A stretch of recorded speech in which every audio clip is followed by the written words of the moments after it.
ang mabuting balita para sa araw na ito. Mapagpalang araw ng Huwebes, mga kapanalig. Si Sister Lines ito ng Daughters of St. Paul. Pasalamatan natin ang Diyos sa pagpasok natin sa panahon ng Kwaresma, kung saan sasariwain natin muli ang dakila at walang hanggang pagmamahal ng Diyos sa bawat isa sa atin. Ano ba ang araw-araw nating tugon sa walang hanggang pagmamahal ng Diyos sa atin? Ano ang mga dapat nating gawin para makasunod sa Kanya? Bago po natin ito sagutin, humugot muna tayo ng inspirasyon sa mabuting balita ayon kay San Lucas, Kabanata 9, talata 22 hanggang 25. Sinabi ni Jesus sa kanyang mga alagad, kailangang magtiis ng marami ang anak ng tao. Itatakwil nga siya ng mga matatanda ng bayan, ng mga punong pari at ng mga guro ng batas. Papatayin siya at muling babangon sa ikatlong araw. Kung may gustong sumunod sa akin, itakwil ang kanyang sarili at kunin ang kanyang krus araw-araw para sumunod sa akin.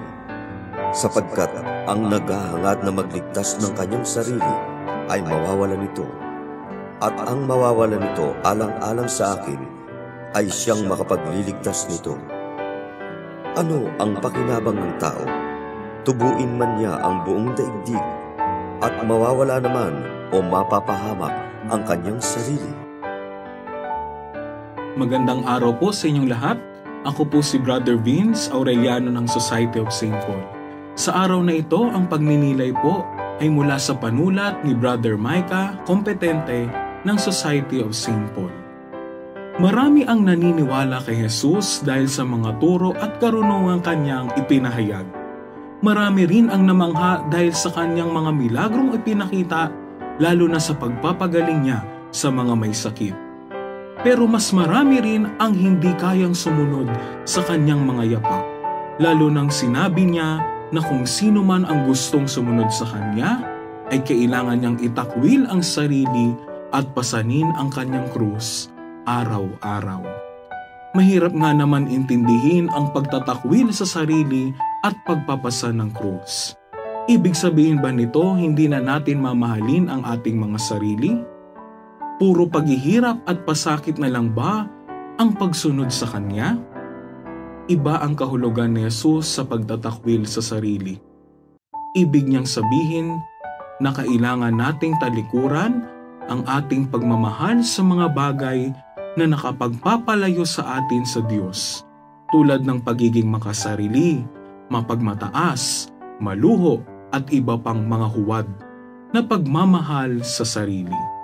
Lingid sa ating kaalaman, mas tinuturuan pa tayo ni Jesus na mahalin ang ating mga sarili. Kung maglalakas loob tayong talikuran ang mga walang kabuluhang bagay na nagdudulot ng kasalanan at kamatayan, hindi ba tanda iyon ng pagmamahal sa sarili? Kung mahal natin ang ating sarili, iiwasan natin ang mga bagay na makakasama at magdudulot ng kapahamakan. Sa makatuwid, hindi pagtatakwil sa negatibong kahulugan ang ibig iparating ni Jesus. Bagkus, isang pagtatakwil na may positibong pagtingin sa buhay. Kung naghahangad tayo na talikuran ang ating sarili, alalahanin at gamitin natin araw-araw ang krus ni Jesus.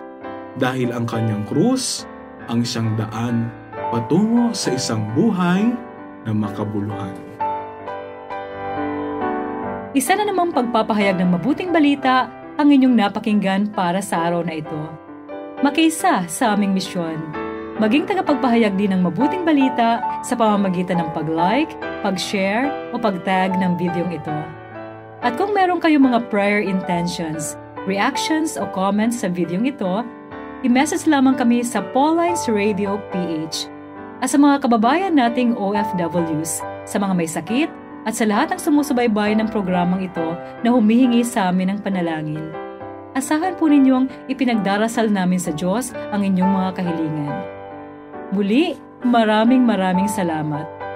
Ako ay Sister Lines ng Daughters of St. Paul na nag-iiwan sa inyo ng mga katagang, Walang kasalanang hindi kayang patawarin ng Diyos kung lubos natin itong pagsisisihan at hihingi ng tawad. Magbalik loob tayo sa Kanya.